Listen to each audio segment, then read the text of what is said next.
Hello friends, welcome to Indrajeet classes. आज आप सभी के लिए बहुत ही इम्पोर्टेंट क्लास लेकर आए हैं। Special railway group D science से टॉप मोस्ट 10 क्वेश्चन का डिस्कस करने वाले हैं हम सभी इस सेट में। तो चलिए ज़्यादा समय ना गंवाते हुए आज का सेशन स्टार्ट करते हैं।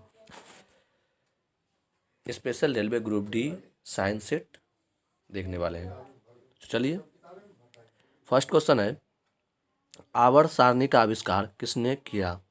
ऑप्शन ए है न्यूटन, ऑप्शन बी है डार्विन, ऑप्शन सी है मैंडलिप, ऑप्शन डी है रदरफोर्ड। तो इस क्वेश्चन का राइट आंसर क्या हो जाएगा? Option number C, मैंडलिप।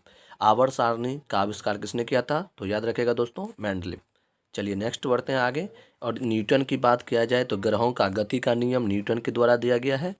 और चलिए नेक्स्ट बढ़ते हैं आगे।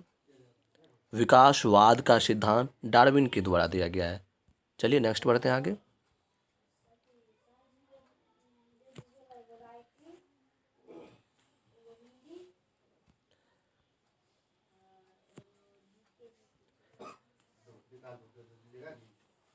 क्वेश्चन संख्या 2 है, वर्ग 17 में सबसे कम क्रियाशील मूल तत्व है।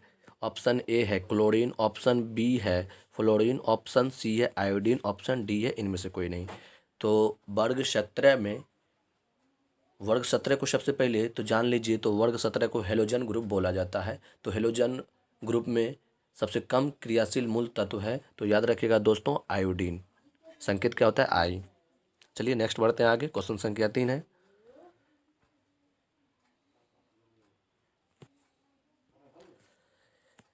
विस्थापन ना होने पर किया गया कार्य होगा। ऑप्शन ए है अधिक होगा, ऑप्शन बी है कम होगा, ऑप्शन सी होगा अनंत होगा, ऑप्शन डी है जीरो होगा। तो विस्थापन ना होने पर किया गया कार्य क्या होगा? जीरो। याद रखिएगा ऑप्शन नंबर डी।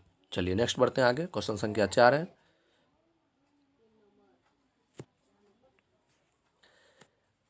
जूल का नियम संबंधित है। जूल का नियम संबंधित है, काफी इंपॉर्टेंट प्रश्न है। जूल का नियम संबंधित है। ऑप्शन ए है विद्युत धारा के ऊष्मीय प्रभाव पर, ऑप्शन बी है विद्युत धारा के चुंबकीय प्रभाव पर, ऑप्शन सी है दोनों, ऑप्शन डी है इनमें से कोई नहीं। तो जूल का नियम संबंधित है विद्युत धारा के ऊष्मीय प्रभाव पर। याद रखिएगा, काफी इंपॉर्टेंट प्रश्न है। जूल का नियम संबंधित है विद्युत धारा के ऊष्मीय प्रभाव पर। चलिए नेक्स्ट बढ़ते हैं आगे।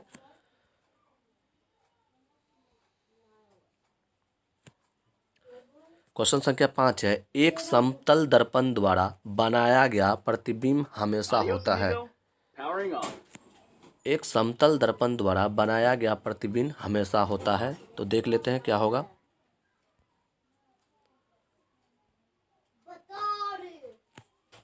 ऑप्शन ए है वास्तविक, ऑप्शन ए है काल्पनिक और उल्टा, ऑप्शन बी है काल्पनिक और सीधा, ऑप्शन सी है आभासी और सीधा, ऑप्शन डी है आभासी और उल्टा। तो राइट आंसर हो जाएगा, समतल दर्पण द्वारा बनाया गया प्रतिबिंब होता है आभासी और सीधा। चलिए नेक्स्ट बढ़ते हैं आगे।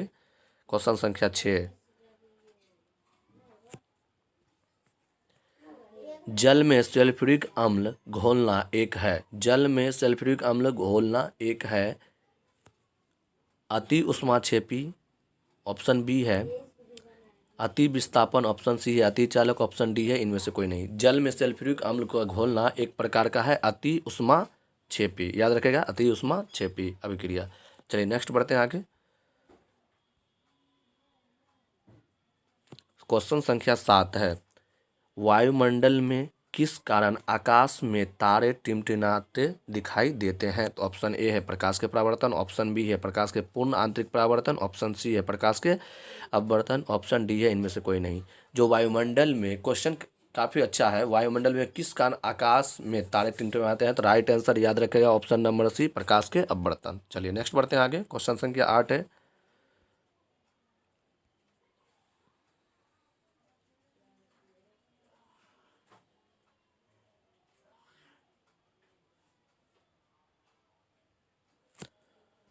क्वेश्चन संख्या 8 है, ऑटोमोबाइल्स में यात्री की दूरी मापने के लिए किस उपकरण का प्रयोग किया जाता है? ऑप्शन ए है ऑडियोमीटर, ऑप्शन बी है बैरोमीटर, ऑप्शन सी है गैल्वेनोमीटर, ऑप्शन डी है ऑडियोमीटर आइडोमीटर। तो option D is the right answer, iodometer. चलिए नेक्स्ट बढ़ते हैं आगे। क्वेश्चन संख्या 9 है, नाइक्रोम मिश्र धातु में कितने घटक से बने होते हैं? ऑप्शन ए है 4, ऑप्शन बी है 3,